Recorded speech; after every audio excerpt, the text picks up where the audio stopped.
नई वोट बनवाने के लिए फॉर्म 6 ऑफलाइन मोड में हम कैसे भरेंगे, इस वीडियो में हम जानेंगे। आप सभी का इस वीडियो में हार्दिक स्वागत है। जैसे कि सभी साथी जानते हैं, भारतीय निर्वाचन आयोग ने जो फॉर्म 6 का प्रारूप था उसमें जो फॉर्मेट था उसमें चेंज कर दिया है। वर्तमान में जो प्रारूप 6 है उसके द्वारा हम सिर्फ नई या पहली बार वोट बनवाने वाले जो आवेदक हैं उन्हीं का ही आवेदन हम स्वीकार करते हैं। और जो पूर्व का जो प्रारूप था, ओल्ड प्रारूप था, उसमें जो विस्थापित होकर के मतदाता आते थे उनका नई वोट नए क्षेत्र में फॉर्म 6 के द्वारा प्राप्त की जाती थी और उनका जो ईपिक नंबर था वो भी ऐड कर लिया जाता था। लेकिन वर्तमान में अगर कोई विस्थापित होकर के मतदाता आ रहा है आपकी भाग संख्या में, उसको फॉर्म 8 के द्वारा नए रजिस्ट्रेशन के लिए, नए पहचान पत्र के लिए आवेदन करना होता है। इसमें जो मुख्य अंतर है यही था। तो आओ देखते हैं नए फॉर्मेट को हम कैसे भरेंगे प्रारूप 6 के। तो सबसे ऊपर दिया गया है भाग संख्या, हम भर लेते हैं। उसके बाद भाग संख्या में जो प्रारूप संख्या वो यहाँ पर भर लेंगे। विधानसभा का नाम हमें दर्ज करना है। उसके उपरांत कॉलम नंबर 1 में आवेदक की जो आईडी है उसी के अनुसार यहाँ पर उसका हिंदी में या राजभाषा में नाम अंकित करना है, उपनाम अंकित करना है।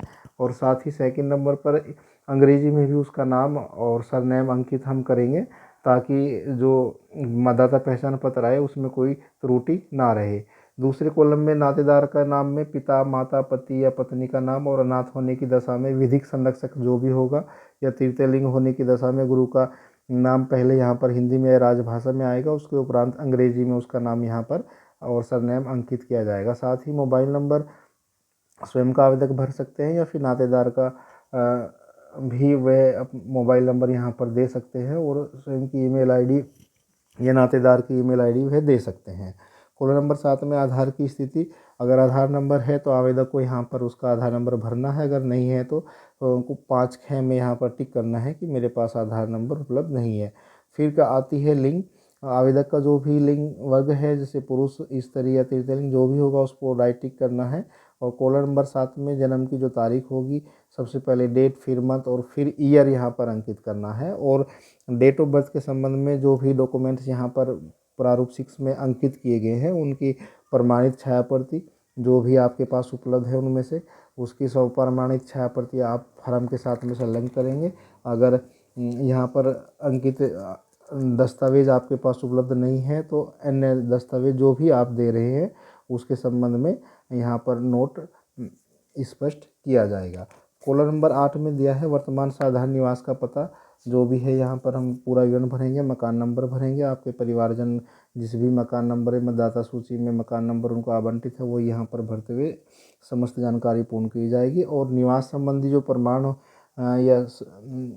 प्रमाण या सबूत आपके पास में है, दस्तावेज आपके पास में है, उस पर राइट टिक करते हुए उसकी स्वप्रमाणित छाया प्रति भी फॉर्म 6 के साथ में संलग्न आपको करनी होगी। अगर आपके पास में कोई भी दस्तावेज उपलब्ध नहीं है तो जो भी BLO द्वारा इसके संबंध में आवश्यक कार्रवाई की गई है वो यहाँ पर अंकित की जाएगी।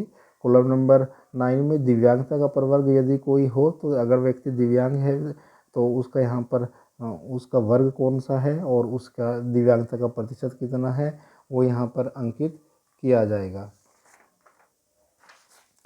कॉलम नंबर 10 में आते हैं, यहाँ पर परिवारजन जो होंगे आवेदक के उनका नाम और उनका क्या संबंध है आवेदक से, और उनको जो भारतीय निर्वाचन आयोग द्वारा ईपिक नंबर जारी किया गया है वो यहाँ पर अंकित करना होगा, ताकि आवेदक का विवरण उसी परिवार में जा कर के ऐड हो जाए। और नेक्स्ट कॉलम आता है यहाँ पर घोषणा का, जिसमें आवेदक को घोषणा करनी होगी कि मैं भारत का नागरिक हूँ और मेरे जन्म का स्थान यहाँ पर अंकित करना होगा। और महिला जो कि शादी होकर आपकी भाग संख्या में आई है उनको अपना जन्म का स्थान यहाँ पर भरना होगा। और जो व्यक्ति इसी भाग संख्या में जन्मा है तो वह जन्म से लिखेगा, और महिला जो बाहर से भी शादी करके या विस्थापित होकर के जो आवेदक आए हैं उनको अपना यहाँ पे निवासरत होने का जो समय है, वर्ष और माह में यहाँ पर लिखना होगा। और शपथ देनी होगी कि उनकी वोट अन्य कहीं नहीं बनी है। और यहाँ पर तारीख स्थान दिया गया है जिसको फिलअप करते हुए आवेदक को अपना साइन या अंगूठा यहाँ पर जो भी स्थिति होगी वो लगाना होगा या करना होगा। और अंत में यहाँ पर BLO को आवेदन के लिए अभिस्वीकृति रसीद जो आवेदक होगा उसको देनी होगी, जिसमें रेफरेंस नंबर भी BLO को उसको देना होगा, आवेदक का नाम और आवेदन प्राप्ति की तारीख यहाँ पर अंकित करनी होगी। क्योंकि BLO को वर्तमान में ये फॉर्म ऑनलाइन अपलोड करने होते हैं, तो वहाँ पर उसका जो भी रेफरेंस नंबर आएगा वो यहाँ पर BLO को इस रसीद पर लिख करके दे सकता है, ताकि वह भविष्य में अपने आवेदन को ट्रैक कर सके, अपने आवेदन की स्थिति वह जांच सके। BLO को चाहिए कि वह प्रत्येक दस्तावेज की सत्यापित छाया प्रति आवेदक से अवश्य प्राप्त करे। फोटोग्राफ अच्छी क्वालिटी का हो, जो यहाँ पर दिया गया है उसी के मानक के अनुसार फ़ोटो यहाँ पर चस्प करना है। और सही मकान नंबर चुनते हुए ही आप उनका फॉर्म अग्रसारित करें। समस्त जानकारी भौतिक रूप से सत्यापित कर लें। वीडियो में इतना ही। पसंद आए तो लाइक करें, शेयर करें और चैनल को सब्सक्राइब करें। धन्यवाद।